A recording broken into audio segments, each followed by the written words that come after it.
My name is Donald Temple. I'm accompanied here by my illustrious counsel, Pamela. And we're going to start this press conference, but before we do, we wanted to have a moment of silence. We lost an officer in the line of duty, an SPO, and just want to take a moment.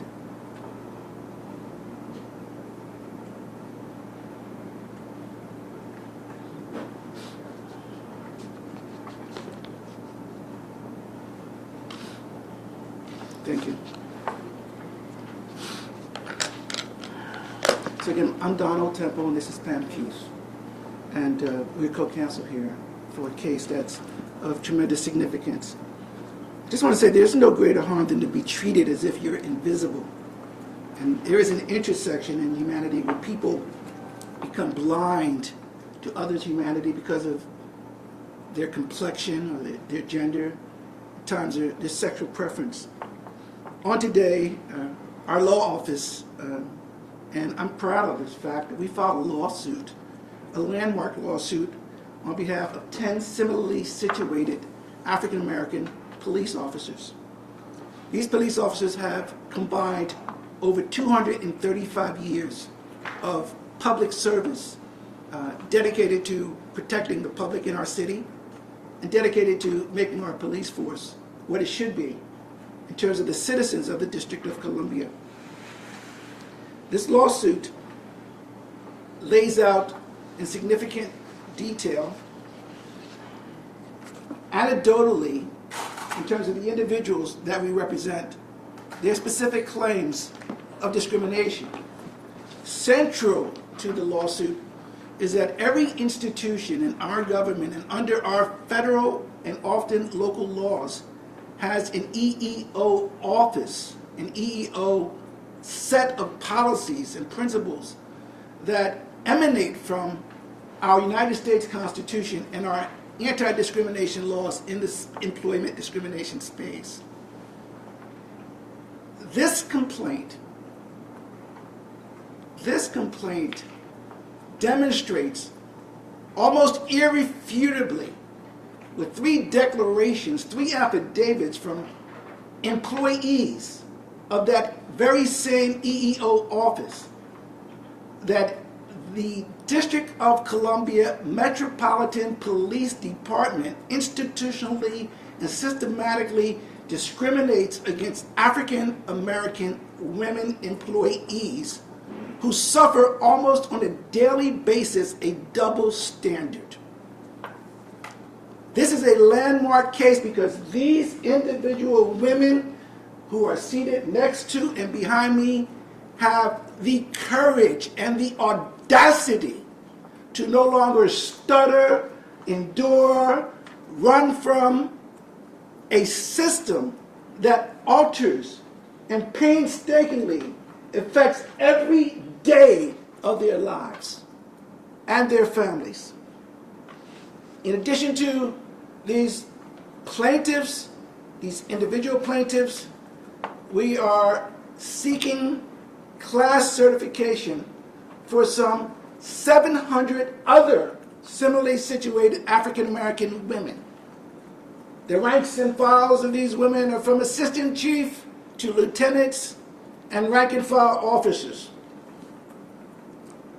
I'm not going to be long, except to say this matter is now filed, and I will turn it over briefly to Pam Keith, who will talk to you about our theories and the kind of things that we want to see, but the least of them being that this system, in terms of this message is to the leadership of the city, because this lawsuit is against the District of Columbia, but to the mayor, the city council, and the attorney general's office, the kind of anecdotal evidence that exists here that demonstrates pervasive policy, practices, and customs of discrimination should not exist not only in the District of Columbia, but in any city in the United States. Pamela. Thank you, Donald. And of course, I want to take a moment to thank and recognize these 10 outstanding Black female servants of our city. As Donald said, collectively, they have 238 plus years of service to our city, and they are courageous in more ways than one. But while they're courageous on the streets when they serve us, it takes a particular kind of courage to come forward in this particular environment at the Metropolitan Police Department, especially if you're still employed, of which several of them are. They are coming forward at great risk to their own financial situation, their future, and their careers because they want to put an end to certain practices. I'd like to detail what those practices are for you. There are basically 4 characteristics of MPD that work together to make life living hell for Black female officers who get crossways of those in power. The first characteristic is a culture of sort of jocular, disrespectful, hazing, bullying, locker room talk, just denigration between and amongst officers. It is not just accepted. It is the way it is. And those who oppose it or don't agree with it or are uncomfortable with it are made to endure in silence or bear the wrath if they do not.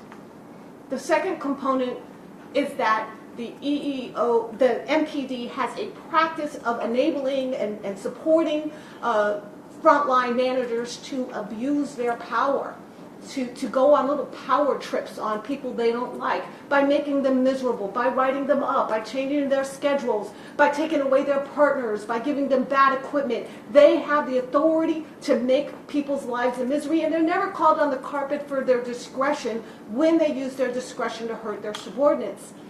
The problem is that when those subordinates turn around and report up the chain, then the retaliation increases. It gets worse because those in that middle management level do not rein in the lieutenants and the sergeants who gang up on their patrol officers and their lower level officers. They allow that kind of abuse of power, and you have to do it because I said so. That they allow that to occur, and they don't punish it when they see it. The third component Donald already mentioned, which is a profoundly dysfunctional EEO department that believes its job when a complainant brings up an issue of discrimination or retaliation is to cover management 6. If to put a fine point on it, the EEO director requires that all complainant interviews are tape recorded and then turns around and plays those tape recordings to the management and IAD, internal investigations, to get their story straight and then turn around and attack the credibility of the complainant and quite often investigate them for something. If your instincts are telling you that that would create a chilling environment and discourage people from coming forward with complaints, your instincts are right. That is exactly what the system was designed to do, and that is what it's doing. And we have 3 sworn affidavits of people who were demanded to do this, who have been willing to come forward and say so under oath. The fourth component is the one that I personally find most troubling, is this idea that it is an appropriate and proper thing to do to create a systematic campaign to drum out an officer you don't like or you feel is problematic. If you're familiar with that old movie, A Few Good Men, they called it, Who Ordered the Code Red? MPD fosters, allows, and uses as a regular basis this idea that if upper management decides it's your time to go, they're going to do anything they need to do to drum you out. And they're going to involve other people in that process. They're going to tell their subordinates to be involved in that process because they think that that is an appropriate way to manage people. Well, for the record, when the reason you are managing people out is because they oppose racism, they oppose sexism, or they report police misconduct, then what you're doing is not management. What you're doing is breaking the law. At base, every one of these plaintiffs has attempted to be heard. They have all reported to EEO. They have all reported up their chain of command. Some have testified before the city council. Most have reached out to the mayor's office, and they have been disbelieved, ignored, and set aside. And when they finally did try to actually bring a lawsuit, bring an EEOC charge, they get litigated into oblivion by the unfair advantage of the bottomless pit pockets of the AG's office. because the AG's office litigates at the behest and support of the taxpayers of the District of Columbia. Now, I understand that it is their job to defend the city when the city gets sued. That is their job, but an attorney general actually has two components to the job. One is defending the city when it gets sued, but the other is ensuring that all institutions within the city actually reflect the values of that city and abide by the law. And sometimes you just get overwhelming proof that something in your institutions is sideways. And in those circumstances, it's no great victory to crush a litigant into oblivion, because all you do is facilitate the wrongdoing to continue. This particular case brings a fantastic opportunity to people we hope to be transformative leaders of this city. Mayor Bowser, the City Council, the Attorney General now have an opportunity for an inside look at what is going wrong at MPD and to make change. And that is what these litigants want first and foremost. Now, we don't want to get it twisted. They want to be compensated for their losses too. But what we are asking the federal judge presiding over this case is that he appoint a special master to look over all of these EEO and personnel policies at MPD and to have the authority and control to change them. Because in all these years, going back to one of our plaintiffs has served since 1985 when I graduated from high school, all these years they have not been able to change these practices. So if they're ever going to change, they need to change now. And my question to those in power is this. With these 10 women, do you think they're all lying? Or do you think that what they've been put through is acceptable? Because as a resident of the District of Columbia, as a person who's practiced here under Donald's tutelage for some time, I don't think it is acceptable. And I don't think the voters and the taxpayers of D.C. would agree that it is acceptable. We're going to give our, not all, but several of our plaintiffs an opportunity to speak. And I would like to start off with Zenobia Brinkley. Zenobia. Yes, sir. Yes, sir. Well, thank you. As our counsel stated, that we do want justice for all women, but not especially black women police officers, which we have endured a lot. Retaliation, from intimidation to hostile working environments, change of assignments, and even me, which I have, of course, endured, and my colleagues shared with me when my husband passed away, that one of the officials told them to send me to a fitness for duty, which I was grieving at that time, and it was recently occurred to me in 2019, and he wanted to send me to a fitness for duty to terminate me, which exactly, of course, they actually did. There's other situations that have occurred within the unit that I was assigned to, that they made the environment so hostile towards me that, of course, I lost a lot of weight. I'm losing hair, lost hair. But they have made it impossible for me. I feared my life. I went on the scene of a barricade. I was put in a hostile red zone, which is called a hot zone, an environment that I could have got shot, but I didn't. And I thank God for that. And there's several times that all of us have endured sexual harassment and or just intimidation in itself, and bullying, and we're tired of it. We're tired of being bullied by a system that don't want to change, a culture that don't want to change, that they want to continue to operate in the good old boy system. And we had enough. We had enough of it. Tabitha Knight.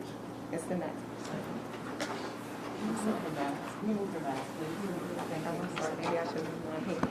I'm sorry. I'm sorry. I didn't move my mask. This lawsuit is about 10 women who are tired of being harassed, disrespected, and devalued. No one should have to accept a sergeant who didn't want to take the time to go to a restroom, decided to pull his penis out and urinate in a bottle while the female sat in the car. Another female had to endure a male official walking up to her and forcefully putting his tongue in her mouth. or another male manager walking by and taking his hand and grabbing her buttocks as he walked by and just smiled. We reported these things to management, to our EEO, and we were ignored. But the worst of it, we were labeled as troublemakers, angry black women. And I'm here to say that we are not angry black women, we are tired women. And no one should have to endure what we did.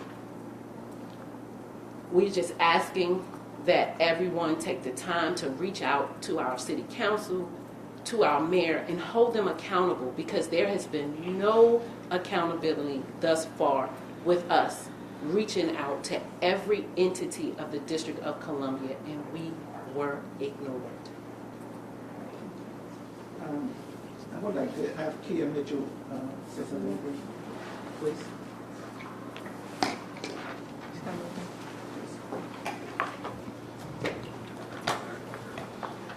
I'm Kia Mitchell from Metropolitan. Oh, sorry.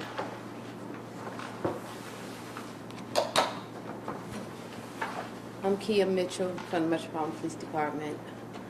I am the officer that the sergeant pulled his penis out and urinated in the bottle. I'm that officer. I was so afraid to come forward with it because I just knew they were going to take my contract or not renew my contract. So I kept it to myself for a very long time until I shared it with the other ladies and one of my sergeants. And I was so afraid when the sergeant told me he had went to the lieutenant, because I just knew everybody would be against me. I was very, very afraid. But I'm not afraid anymore. I'm tired. I'm tired. We had a meeting about that situation. 2 months later, he was promoted to lieutenant. And it's ever since that situation, it's been situation after situation after situation.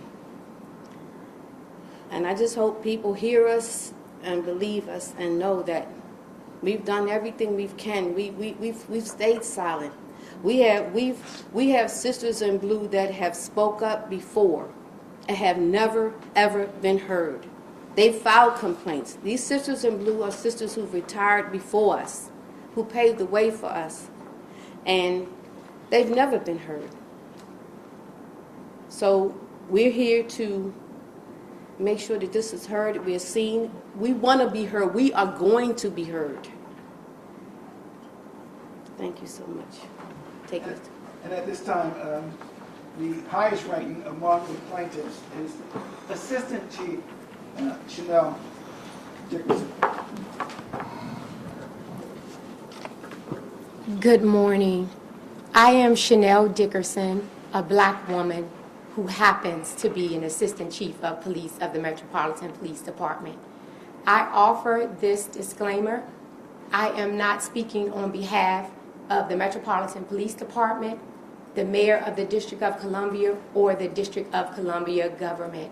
I am speaking about my personal experience as an employee with the police department. I would be remiss if I didn't be honest and say that I understand the dire consequences to me participating in this lawsuit and sitting here with these other 9 women today. But here I sit, and I will stand with them continuously. I'm reminded of a quote: the most disrespected person in America is a black woman. You hear that, right? The most disrespected woman in America is a black woman. The most unprotected person in America is the black woman. The most neglected person in America is the black woman. Malcolm X, May the 22nd, 1962. I say that because after I heard the stories of these women, I was disheartened. As the second highest rank on the police department, I have a responsibility for their well-being. I have to be honest that this whole case made me realize that I have some unhealed trauma of the things that have happened to me over the course of my career, and I had suppressed them. When I think about the sergeant who made the male officers who were assigned with me walk a footbeat so he can meet me privately at places, I think about the lieutenant who had a substantiated sexual harassment complaint against him from another district across town and was just transferred across town so he can comment on my buttocks, on my breasts, and about the sexual acts that he wanted to perform on me. A community member was so appalled that they wrote in a complaint, but nothing happened. I moved forward to my position as assistant chief, and I must admit it's the most challenging position I've held at the police department. It's very difficult to be at this level and see the disparate treatment amongst people of color, particularly black women, speak out about it, and nothing happens. So I'll leave all black women with this. Be careful when you have a seat at the table, because there's going to be some meetings where your seat is empty. And even when you are invited in the room and you're able to use your voice, it will not be heard. I was recently changed from the number 3 in command at the police department to number 8. I love my community, and I have a love for the humanity of people. So I love my new position, but my new position has once again isolated me. Thank you. At this time, we welcome questions. You talked about accountability. Can you tell us what accountability looks like? Who would you like to see resign? Because that would be the head of the police department. And have you heard from any of those in response to the suit? Thank you for the question, Suzanne. And just for those who may not have heard it, her question was, what does accountability look like, and what is it that we're asking? Are we looking for any particular persons to be terminated or not? I will say that it's not really our position that we're going to point out people who need to be fired. Quite frankly, we think the complaint points that out pretty specifically. Not that we ask for it, but it jumps off the page of where things are going wrong. We are asking for an external new voice, a new person to come in and make the changes necessary, because every chief of police that has been tasked with fixing this has failed to do so. And we believe that part of that is the challenge of managing a unionized workforce with deep, traditions and cultures and so forth. And sometimes it may not be easy to try to rein in the behavior of people whom you also need cooperation from. And so sometimes it takes an outside and external entity to do that. But also we want compensation for these women. Their lives have been made a misery. They have been made to have to endure depression, anxiety, and a lack of sleep, lack of promotion, lack of ability to expand their careers. Some of them have been forced to retire early, have been terminated. So absolutely, we are asking the city to set up a fund to compensate them. But we believe that if the judge agrees with us, certifies the class, and provides the remedy that we are asking, that the appointment of a special master that oversees this sea change and systemic change is really going to make a huge difference. And I just want to say one last thing with respect to the leaders of the city. We understand that the instinct is going to be to try to deny that this is happening, or deny that it should be a class, or deny that it's all that serious. But quite frankly, there's no rule that says they have to fight this. This may be the one that they decide to fix instead of fight. Let me answer it a little differently. If people who are charged with the responsibility and the accountability to enforce employment discrimination laws and other laws read this and do a thorough investigation, and they do nothing they don't deserve their jobs. So, to your answer, it depends on what people do with this information. And this is a 200-page complaint with very details. But there are hundreds of other women who are similarly situated, who are not at this table today, whose voices are chilled because of the institutional climate and the manner in which their legitimate discrimination claims are considered. Hi, Judy Barnett, WTOP News. You mentioned two things just now. I wanted, if I could ask the ladies, but the first thing is that you know what the response is going to be, and the response undoubtedly is going to be, "You're kidding. These are women who did not perform at the par." How do you respond to that? Just giving you a chance to say what you know is coming your way, which is going to be, you didn't pass, or you didn't do what you're supposed to do. We expect that. Okay. You want to try that? First of all, I retired with 30 years on the police department. Myself, I retired with 30 years on the police department. I was asked to come back, my partner and I were asked to come back to train the hostage negotiators, because that's what our job was. We're both hostage negotiators with the emergency response team. So we were asked to come back after retiring. So if we were so bad and we weren't up to par, why would you ask us to come back to train? Would you like that? I would actually say, to me, I am an assistant chief of police of the Metropolitan Police Department in the nation's capital. I serve at the pleasure of the chief of police, and if I was not performing, this is my second police chief. 3 years ago, I won the KFRIX Award for a distinguished government employee out of over 33,000 district government employees. When I was a commander in 2017, I changed the culture at MPD for how we investigate missing children.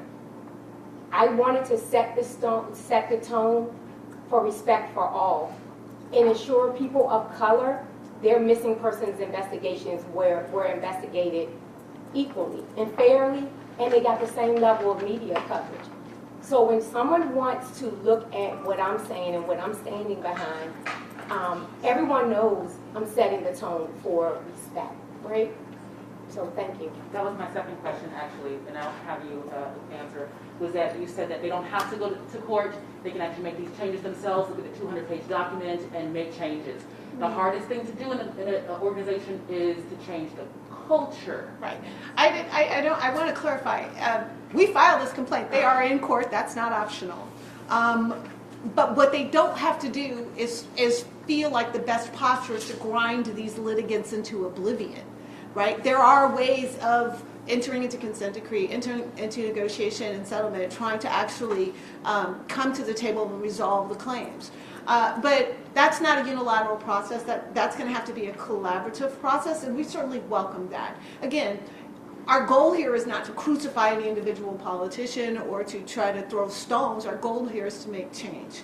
And if there are politicians in our city and leaders in our city that want that as well, then let's work collaboratively in the interest of these women and of the MPD and the citizens of DC to get that done. Let me give you an example to answer your question. Our city council, as everyone knows, has oversight authority. Complaints have been made to the city council and to the mayor. There's no reason having the opportunity to not just read this complaint, but what it is. This is a symptom, a deep symptom of a larger cancer. And so there's no reason that the city council, with the significant interest, and I know that they have, shouldn't have an oversight hearing to find out how bad or how malignant perhaps this cancer is. And that's kind of direction. This is a problem. This is people's lives. These women have invested more than 2 centuries of time in our city, and it's not just a question of fair. It's a question of what's right within the framework of the law and what's morally right. I want to ask a question. Who's the federal judge in the case? The judge on this case is Judge Reggie Walton. And all they're just for those interested in sort of the nuances. 3 of our plaintiffs filed EEOC charges before they ever came across our law firm because they were trying to vindicate their own rights and they were looking for counsel to represent them. When they filed those individual EEOC charges, they had a statute of limitations to file suit. And so 3 of them filed suit to preserve those charges as individuals. So we have 3 individuals. They are all getting consolidated into the major class action with the 10 plaintiffs will have the class claims that are similar and representative. As you will see from the complaint itself, every one of them has their story, but the themes are exactly the same. The themes are so common and typical of the entire class: retaliation, bullying, marginalizing, undermining of authority, making them feel like second-class citizens, sexualized comments. All of that is consistent between all 10 plaintiffs, and quite frankly, between probably all 700 class members. Ma'am, I want to make a brief statement. I represent the DC Police Union, so I do represent the rank and file members. I also support Chief Dickerson, as I know her since she was a young officer on MPD. The one thing I can tell you is that I'm not afraid to name their names. One of the main problems exists that Mr. Director VO for MPD is Alfonso Lee. Alfonso Lee has done nothing but sweep stuff under the rug. I think he's somewhat unethical. He basically goes back and tells the management officials that of what's going on, what comments have been made, information that should be kept confidential. He is friends with some of these officials that these females have complained about. Chief Malapas is also involved. This is something more than just a couple, just calling out names. We have the documentation. Everything that we are talking about here, I have emails where it has been documented. The complaints have fell on deaf ears. Then you go to the Special Operations Division, which is supposed to be one of the most prestigious units in our department. This is the people that protect the President, the Vice President, and dignitaries. So you got Assistant Chief Jeffrey Carroll needs to go. You used the word cancel, Mr. Temple. I agree. I've been using that word for many months, and the females will tell you I have used that word on tape at EEO and the investigations. Commander Glover needs to go. Commander Guillermo Rivera needs to go. Michelle Karen, Captain. Mariaga, I think is his name, Lieutenant Mariaga, Robinson. There's a whole bunch of those people in SOD that have done nothing but try to destroy this woman. My thing is this: they have never had any disciplinary issues or any concerns, and all of a sudden, at the end of their careers, when they got 30 plus years, you want to label them as being troublemaker and angry black female, which in itself is offensive. And I ended by saying this: on March 31 of the year 1999, the DC Police Department into an agreement with the Justice Department regarding a complaint that I filed, a class complaint, on behalf of the Hispanic Police Association, and they into an agreement to kind of take steps towards affirmative action, towards discipline, promotion, open mobility. That's when Chief Ramsey came in, and I have to say that for the next few years there was some progress made, but somehow we went back to where we are today. It saddens me, and they will tell you whenever I saw one of these females crying, I don't like to see females crying. I don't like to see my mom crying. I don't like to see my kids crying. It's sad to see that a person who's a police officer comes to work and has to do this. I don't have that many enemies that are legit, but the one thing is I don't even wish that on my enemies. What has happened here is an embarrassment.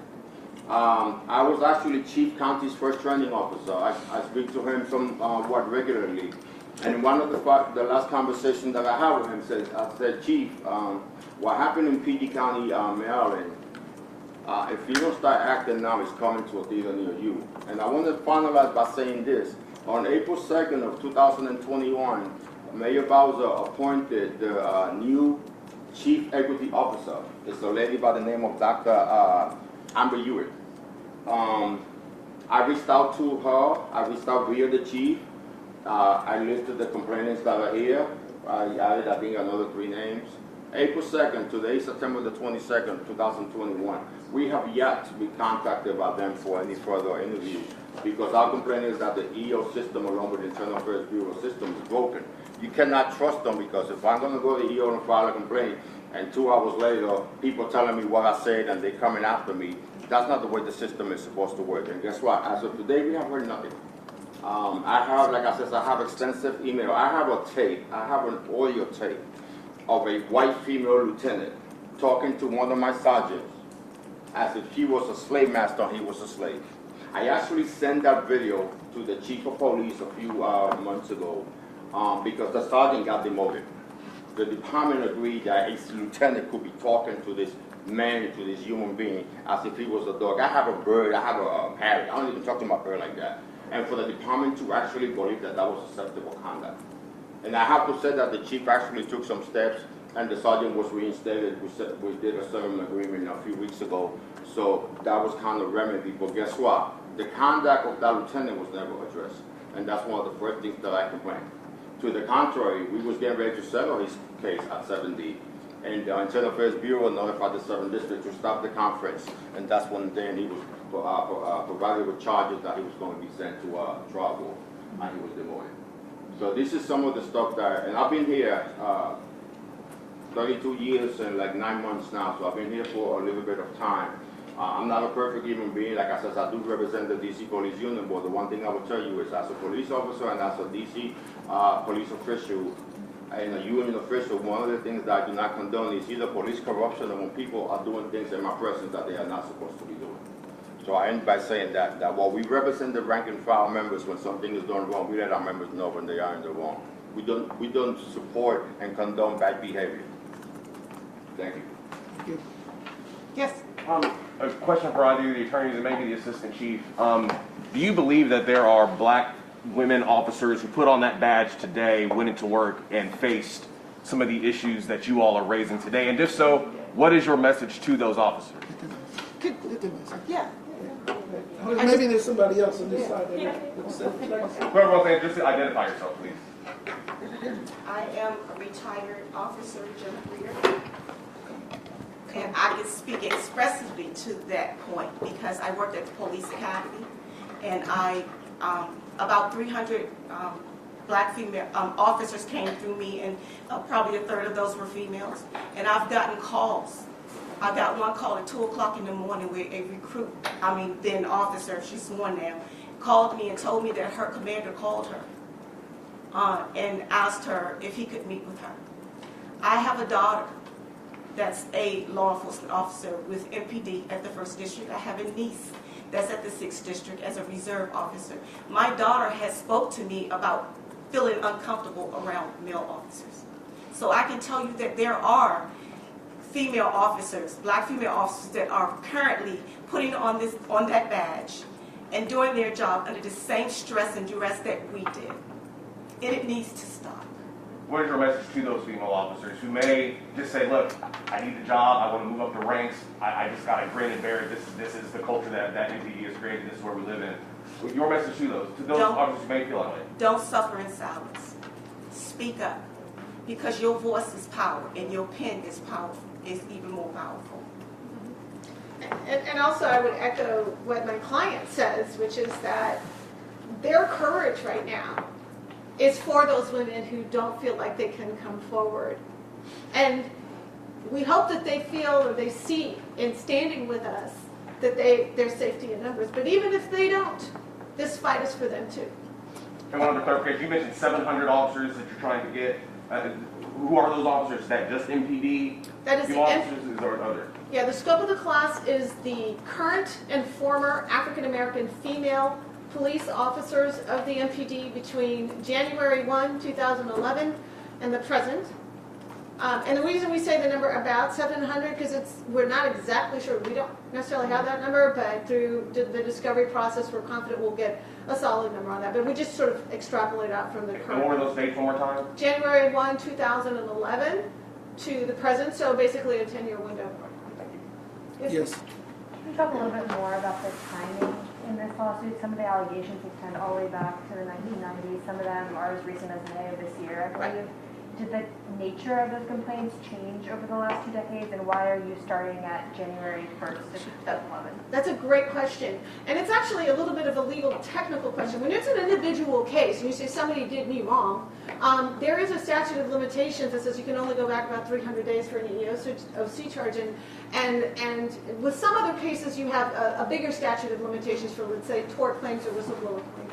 But when you are actually talking about a pattern or practice claim, when you're talking about systemic problems, then the court is going to look to see what's the story? What's the history of this? And that is when looking back even 10 or 20 or 30 years makes a difference. That's when those older anecdotes show that this is something that has been going on for a long time. It has been consistent. It has affected people over this amount of time.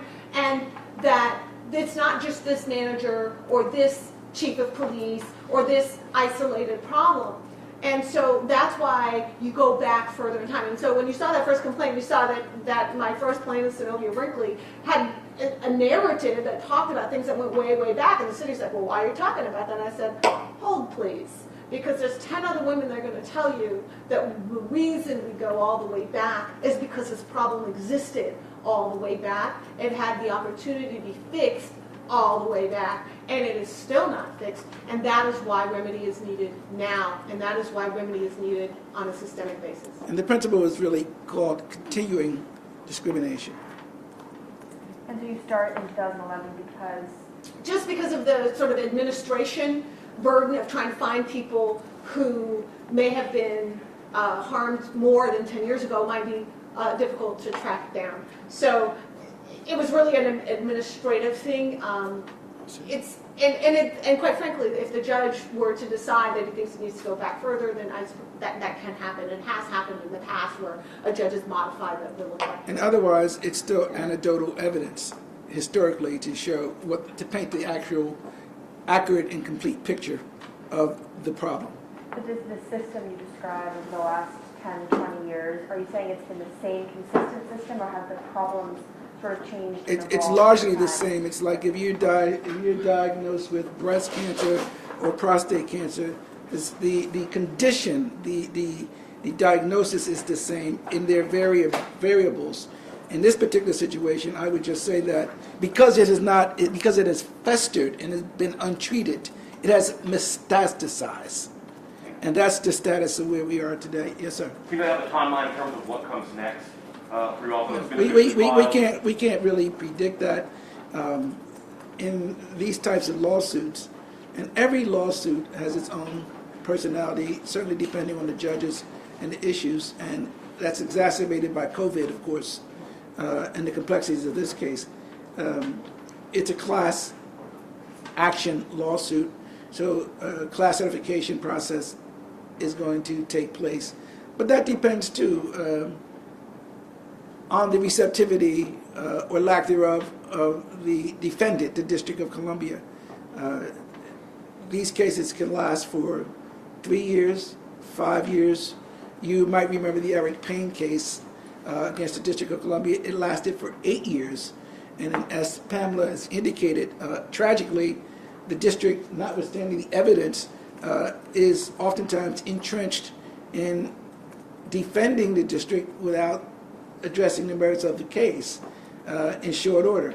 I think, and I have the confidence, quite frankly, that in this particular case, at least with the government and the record that we have here, that there'll be some serious responses from some of the leadership in the city, certainly at the city council level, and hopefully at the mayor's office and in the attorney general's office. If there are no more questions. Thank you. Thank you all so much.